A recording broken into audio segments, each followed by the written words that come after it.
Baik, terima kasih Mas Tidak Budiman. salah ya apa yang saya sampaikan ini? Tidak salah, hanya saya sedikit menyempurnakan. Monggo.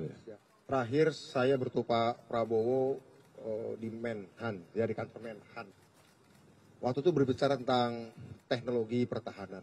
Tapi kali ini saya memang bertemu beliau karena saya merasa bahwa bangsa ini butuh persatuan kaum nasionalis.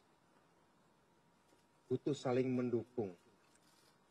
Butuh kebersamaan karena Indonesia 2024 ke sana, Indonesia harus dijaga bareng. Saya mengapresiasi dan merasa bahwa Pak Prabowo itu mewakili satu cara pandang kepemimpinan politik yang cocok dengan saya dalam pengertian satu bangsa yang ingin bangkit di tengah turbulensi karena krisis global, karena perang itu biasanya butuh pemikiran dari dua tipe orang. Satu intelijen, satu aktivis. Karena kalau ada orang politik latar belakangnya intelijen atau tentara atau latar belakang aktivis, kedua jenis orang itu biasanya mampu berbicara hal-hal strategis secara komprehensif. Pengalaman hidup mereka di masa muda itu selalu bergelut dengan hidup dan mati. Mereka berpikir bagaimana aku selamat tapi cita-cita tercapai. Tapi bukan untuk kepentingan diri. Selalu bicara pengorbanan dengan resiko-resiko yang paling tinggi.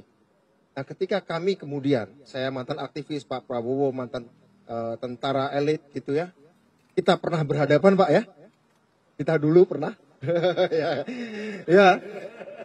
Tapi kami meskipun waktu itu di zaman Orde Baru ada di posisi berbeda, tapi kami mempertaruhkan nyawa dan kehormatan cita-cita.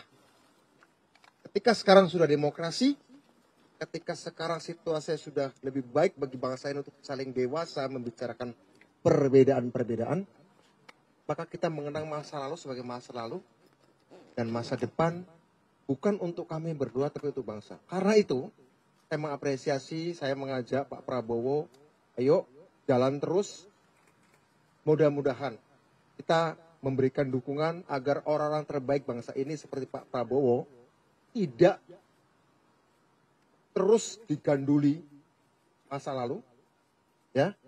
Saya sebagai orang yang pernah berhadapan dengan beliau, tadi bertemu dalam cara pandang, ini bangsa harus diselamatkan, demokrasi harus diselamatkan, kita menghadapi krisis perang, menghadapi krisis teknologi, krisis kesehatan, situasi dunia terus berubah, kapal Indonesia harus dikayuh oleh orang yang paham strategi, paham geopolitik, paham sejarah.